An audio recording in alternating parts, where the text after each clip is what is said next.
Okay, there are two main groups in Indonesia that believe. The first one, they believe that. Okay, actually three, but the third one we cannot ignore in this session.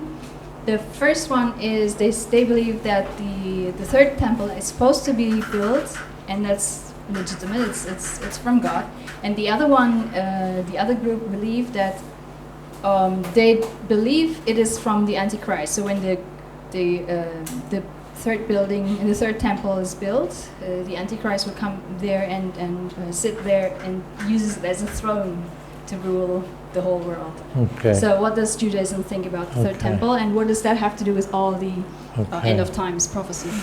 Okay, thank you very much. Terima kasih. How many of you have a Bible with you here today? Ada berapa orang di sini yang bawa Alkitab ya? Would you open up to the book of Ezekiel for me? Coba kita buka ya, Yehezkiel.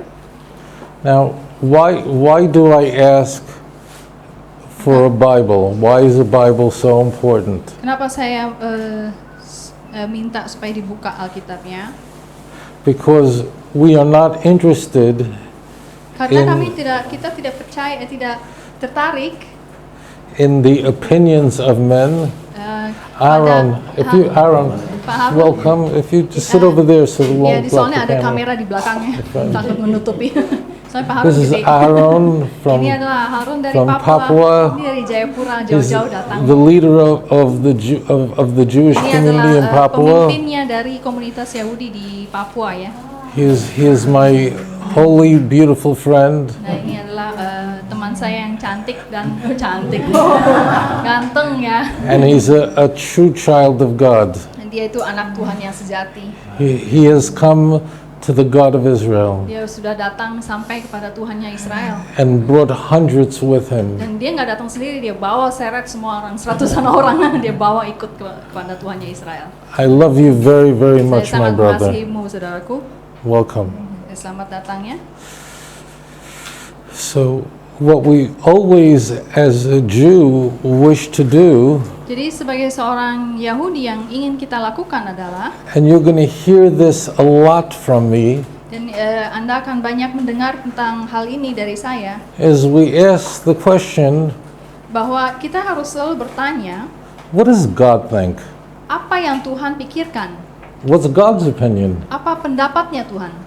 Very often, Seringkali people already have an idea, a preconceived notion of what they like. sebenarnya banyak orang yang sudah punya ide terlebih dahulu. Mungkin pindah ke sini, Owi ya, soalnya ada You kamera di sit right Ya, over there. Ya, terima kasih. Okay, there you go.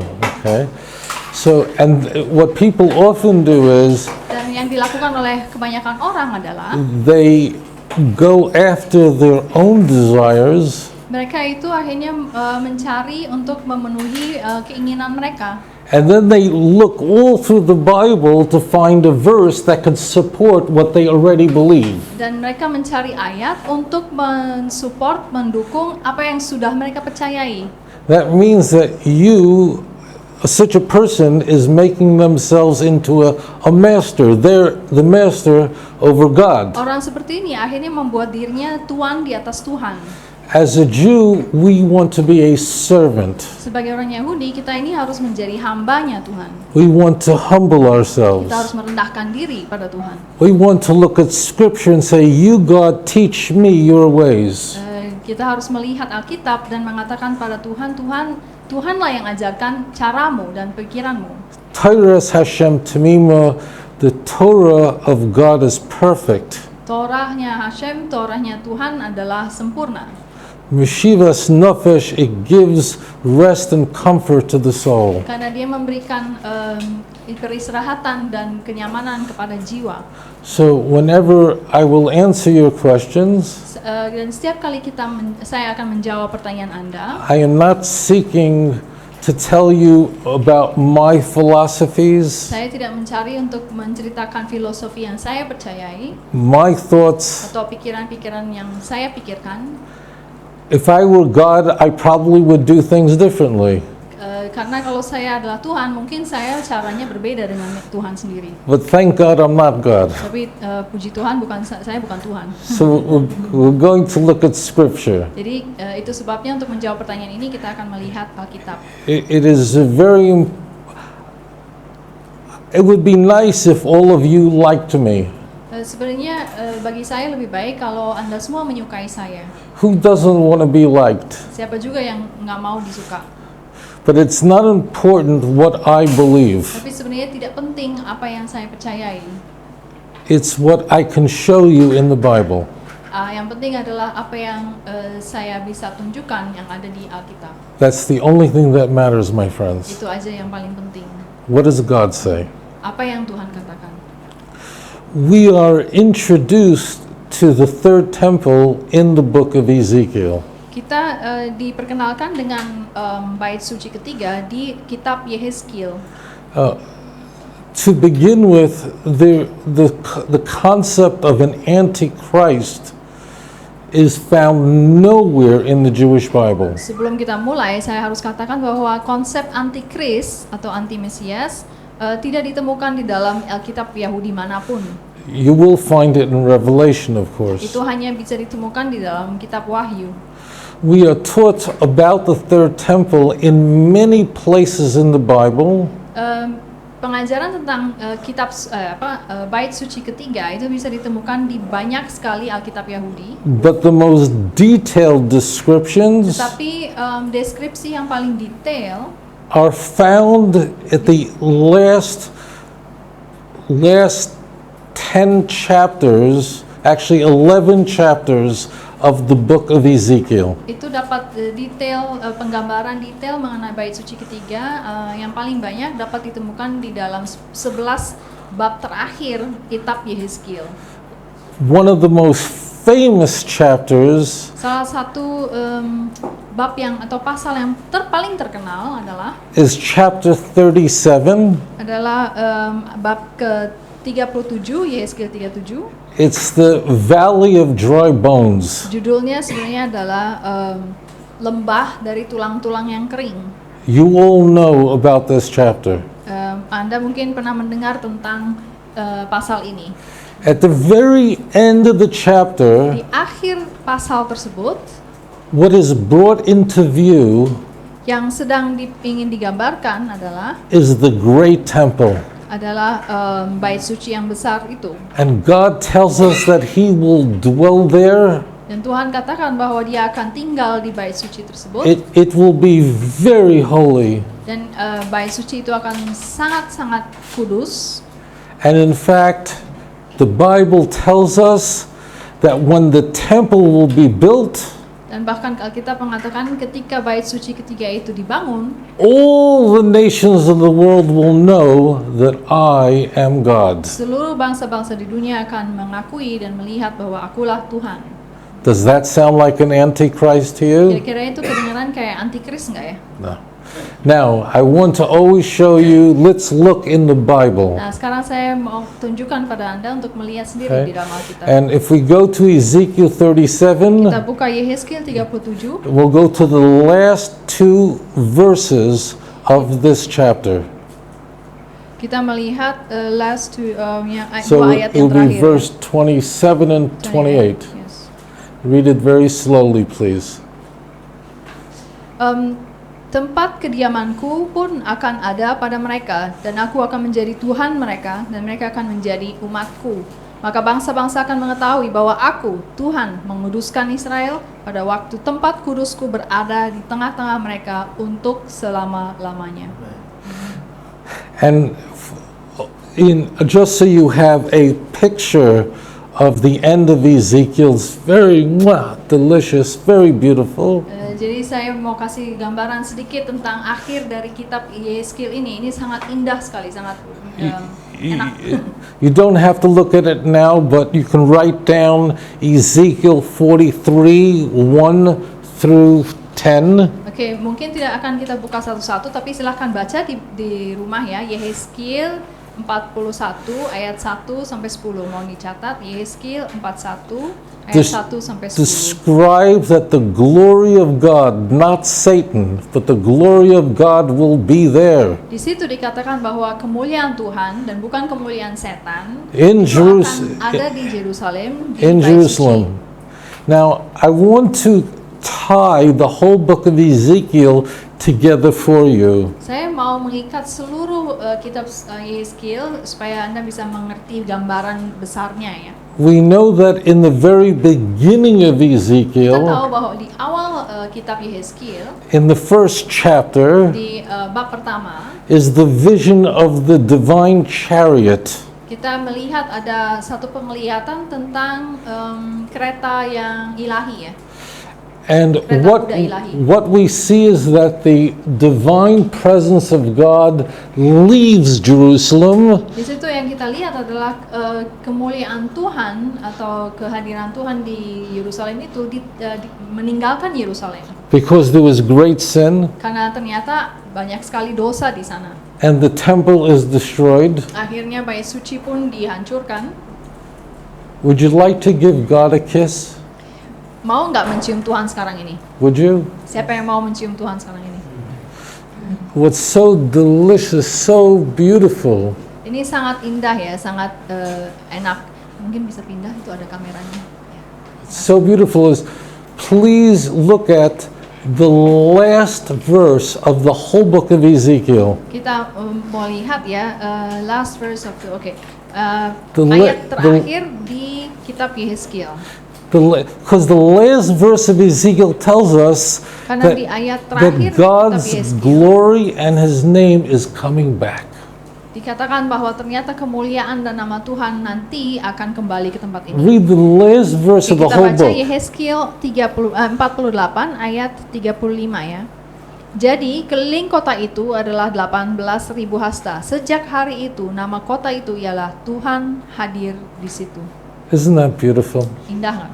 So now you have a picture of Ezekiel. Sekarang kita punya gambaran besar mengenai kitab Yehezkiel. It begins with God's divine presence leaving, Kitab ini dimulai dengan kemuliaan kehadiran Tuhan yang meninggalkan Yerusalem. and it comes full circle Dan ternyata memenuhi lingkaran tersebut.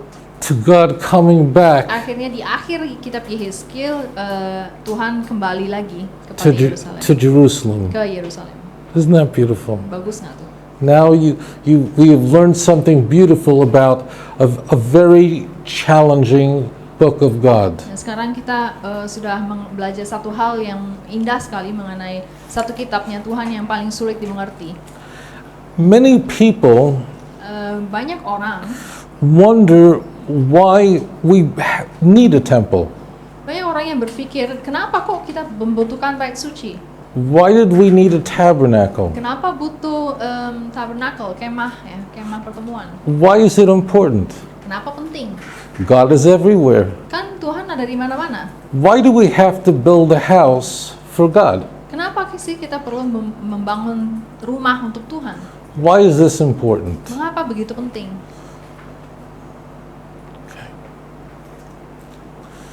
When we think of God creating the universe Kalau kita memikirkan Tuhan itu menciptakan alam semesta for mankind, untuk manusia, from our perspective, dalam perspektif kita, that's when everything started.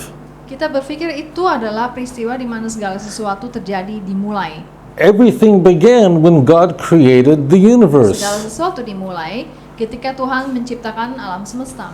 But this is only from the perspective of our little mind. Tapi sebenarnya itu adalah perspektif dari manusia yang akalnya sangat kecil. Everything starts when the world was created. Kita berpikir segala sesuatu dimulai ketika bumi diciptakan.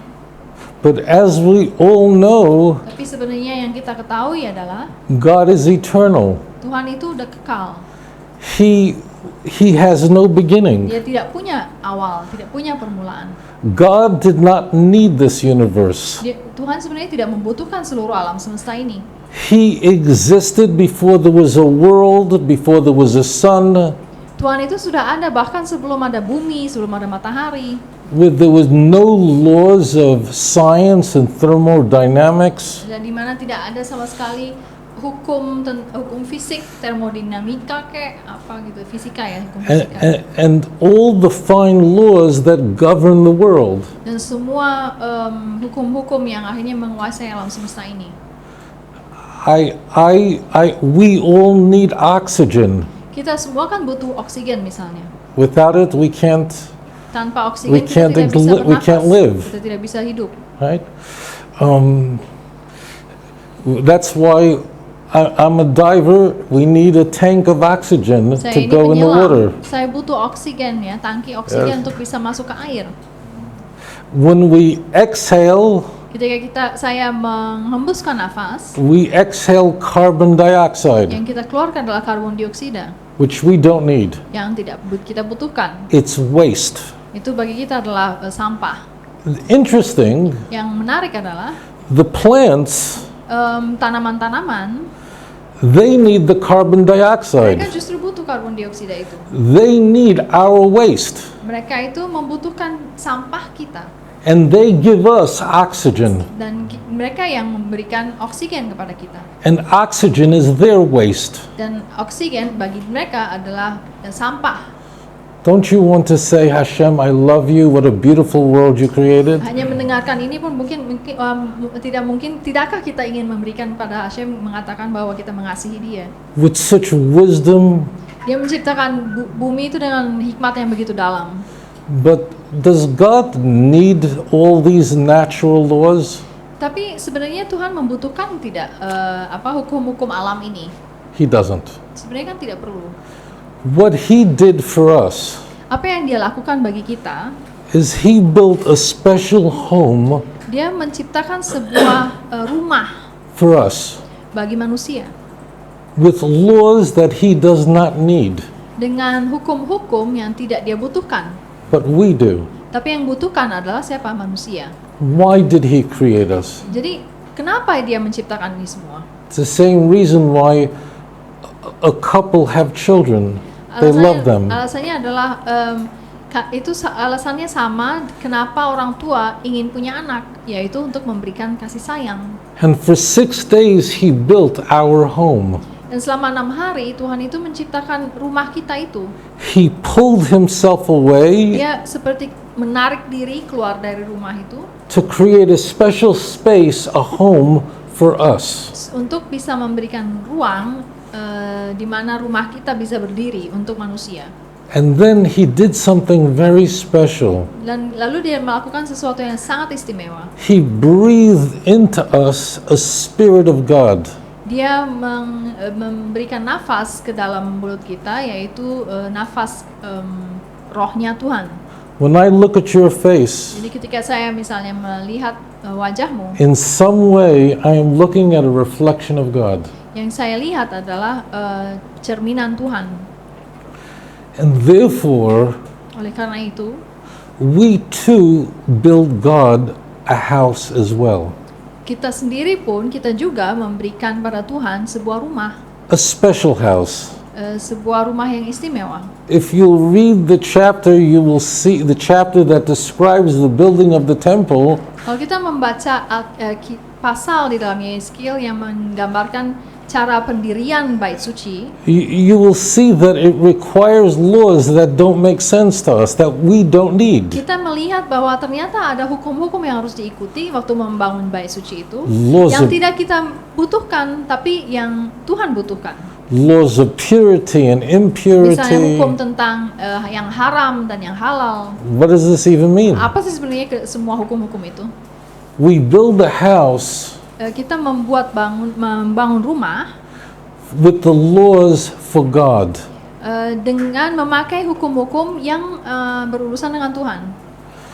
That's why the name of the person who built the tabernacle Itu sebabnya ketika di zaman Musa ada kemah suci yang dibangun, what was his name? nama yang membangun kemah suci itu siapa ya? Tahu nggak?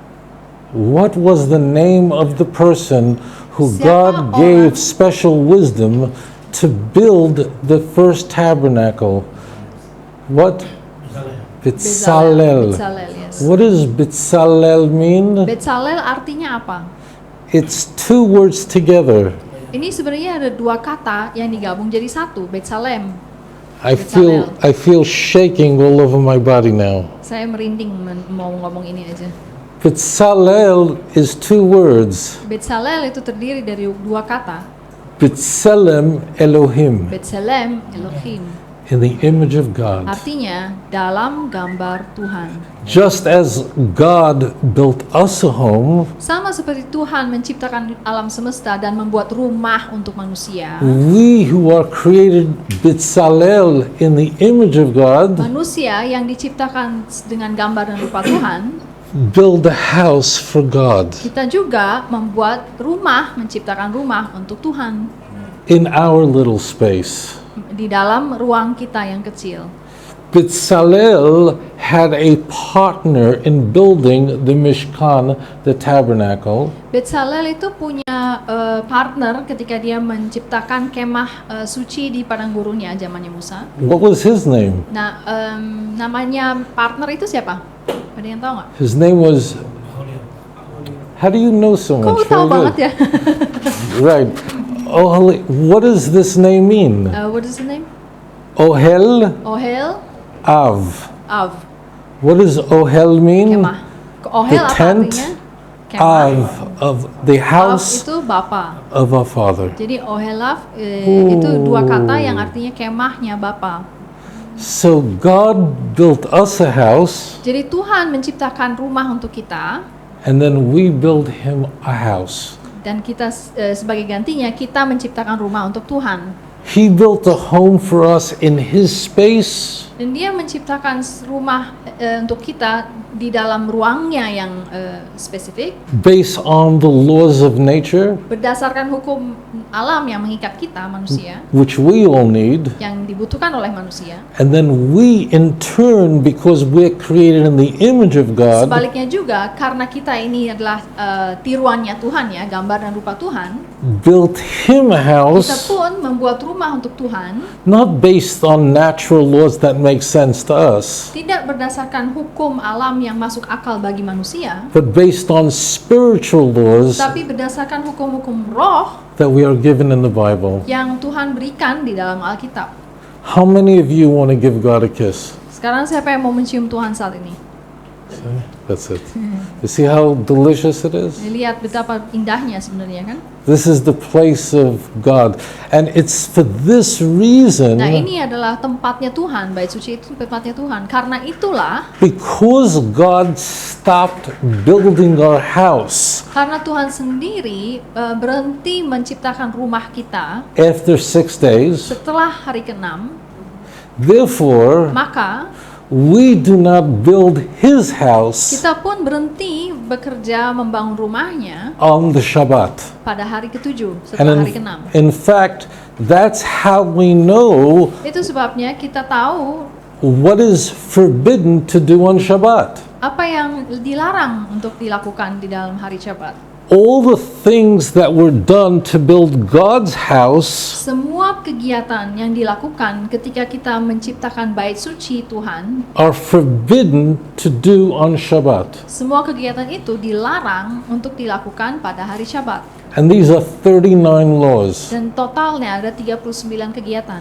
You see, my holy brothers and sisters, Jadi kalian lihat saudara-saudaraku, that Shabbat to us bahwa Syabat bagi orang Yahudi is not a day of laws. I can't do this, I ini can't do bukan masalah that. hari yang penuh dengan hukum, nggak boleh beginilah, nggak boleh begitulah.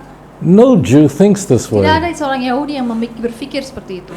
Shabbat is a time Syabat itu adalah waktu when the husband and wife are together alone. di mana seorang suami dan istri akhirnya berduaan saja. Just time to talk to each other. Hanya waktu untuknya saling berbicara. And we love and delight in all the laws of the Torah. Dan kita ini berbahagia di dalam hukum-hukumnya Torah.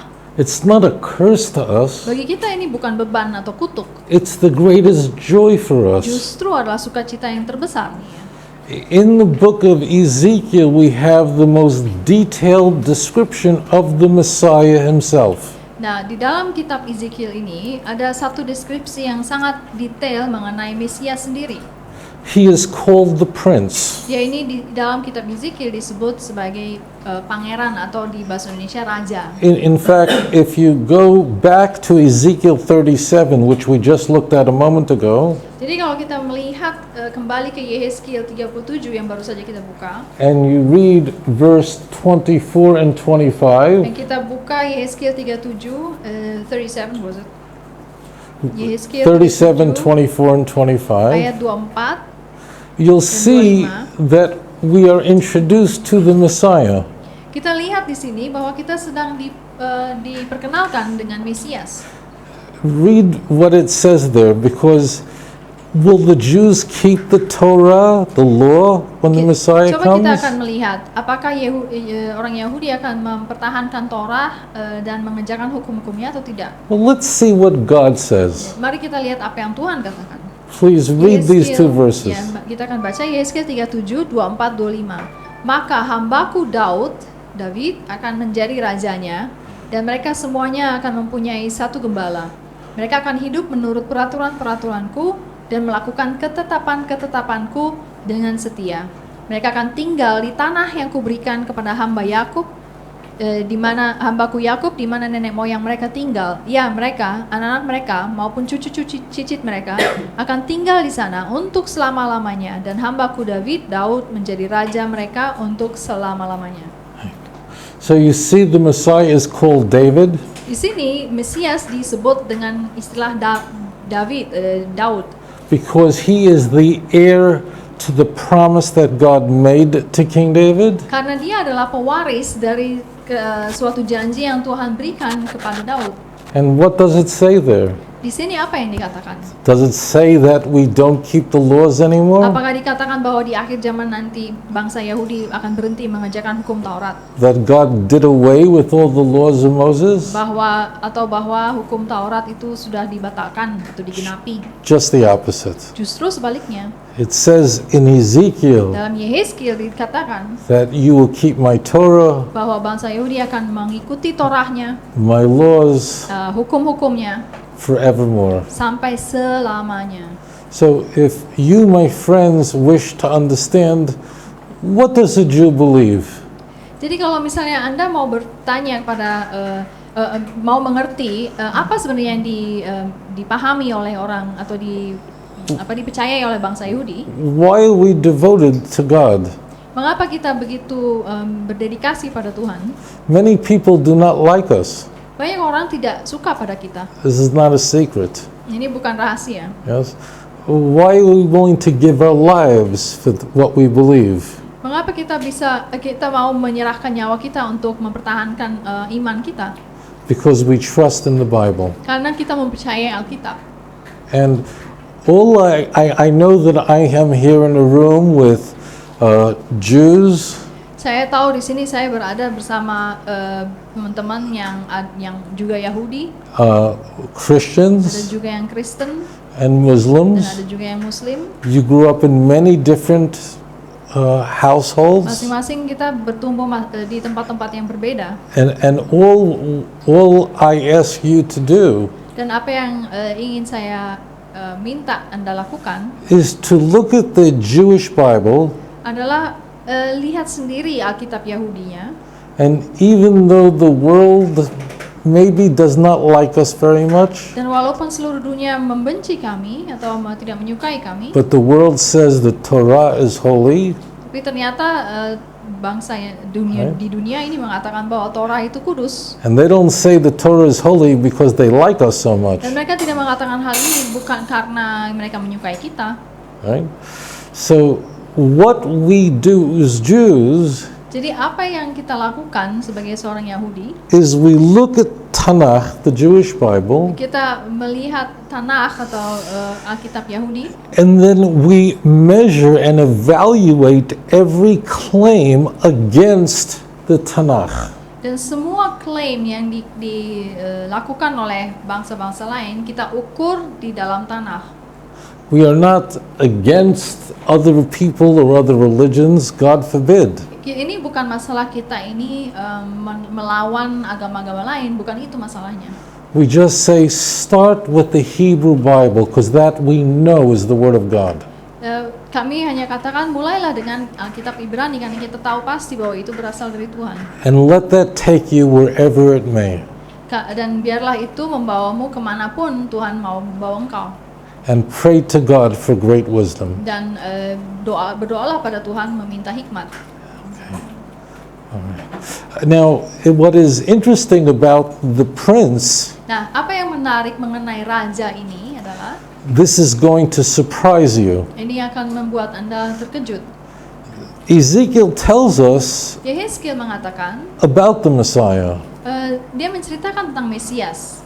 He's going to bring animal sacrifices in the Katakan temple. bahwa Mesias ternyata akan membawa korban persembahan ke dalam bait suci.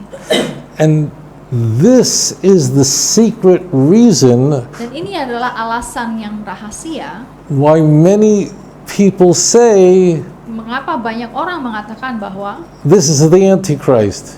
Mesias nanti yang datang itu adalah antikris. Why did they say that? Kenapa mereka katakan itu? Or the Catholic Church says there's not going to be a real temple.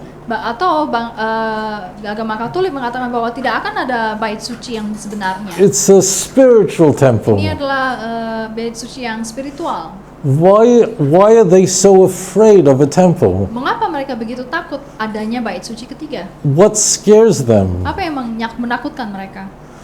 What and the Christian commentators write this themselves. Dan bahkan komentari dari Kristen itu sendiri ada yang menulis mengenai hal itu. Because if these words of Ezekiel are true, Karena apabila kata-kata di dalam kitab Yehezkiel ini adalah benar, this creates a very great problem ini akan memberi kesulitan kepada seluruh dunia Kristen for them. bagi mereka. Because and I say, I always just say the truth the way the Bible is. Ya, saya hanya akan mengatakan kebenaran apa yang dikatakan oleh Alkitab sendiri. I know you don't want me to hold anything back, Saya tahu Anda tidak mau saya menahan-nahan informasi to be cordial and polite. supaya kita bisa bersahabat dan kayaknya bersopan santun. So I will do that. Saya akan terbuka mengenai ini. These words in Ezekiel create a tremendous problem Kata-kata ini yang kita akan baca nanti akan menciptakan suatu masalah yang sangat besar for Rome. bagi Roma. Because it tells us that the Messiah Karena kata-kata ini akan mengatakan bahwa will bring a sin sacrifice akan membawa korban penghapus dosa for himself bagi dirinya sendiri and for the people. dan bagi bangsanya. What? Hah? According to the book of Hebrews, Berdasarkan kitab Ibrani, kitabnya Kristen, according to Romans chapter 6, berdasarkan Roma ayat pasal 6, there's no more tidak akan sacrifices. ada lagi korban-korban lagi. It's Korban-korban over. penebus dosa kan sudah selesai. Jesus is the final Yesus sacrifice. itu adalah korban penebus dosa yang terakhir. But there's another problem that's even greater. Tapi ada satu masalah yang jauh lebih besar dari itu. Why would the Messiah bring a sin sacrifice? Kenapa kok Mesias yang bawa korbannya? If in the Messianic age, Ketika pada zaman Mesianik nanti, when the Messiah comes, ketika Mesias sudah datang, everyone will worship one God. semua orang kan sudah menyembah satu Tuhan. No one will turn against God. Tidak ada orang yang menentang Tuhan.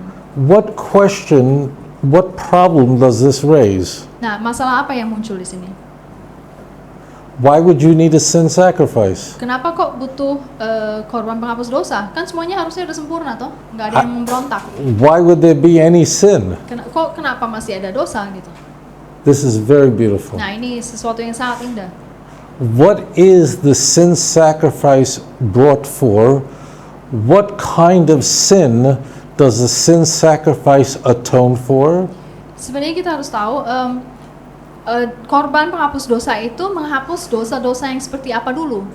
You will find this in Leviticus 4, Ini bisa ditemukan di dalam Imamat 4. but it actually says it in this verse also. Tapi di sini pun dikatakan atau disebut sebelumnya. There are many people who think that sin sacrifice atones for any kind of sin. Ini di Yeskiel 45 ayat 20 disebut, semua orang mengatakan bahwa korban penghapus dosa itu menghapus semua dosa.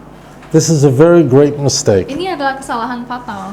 The sin sacrifice only atones for sins that are committed unintentionally by accident. Korban penghapus dosa hanya diberikan untuk menghapus dosa-dosa yang dikerjakan tidak sengaja atau tidak direncanakan, yang kecelakaan, dosa-dosa kecelakaan gitu. If you commit a sin intentionally, Kalau kamu melakukan dosa dengan sengaja, deliberately, dengan sengaja in rebellion against God, dalam rangka memang memberontak kepada Tuhan, no sacrifice can help you. tidak ada satu pengorbanan pun yang bisa membantu engkau. The sin sacrifice only atoned for those sins Korban penghapus dosa hanya dapat menghapus dosa atau menebus dosa where we made a silly mistake, a reckless mistake. ketika kita melakukan dosa atau kesalahan yang ceroboh, yang tidak sengaja.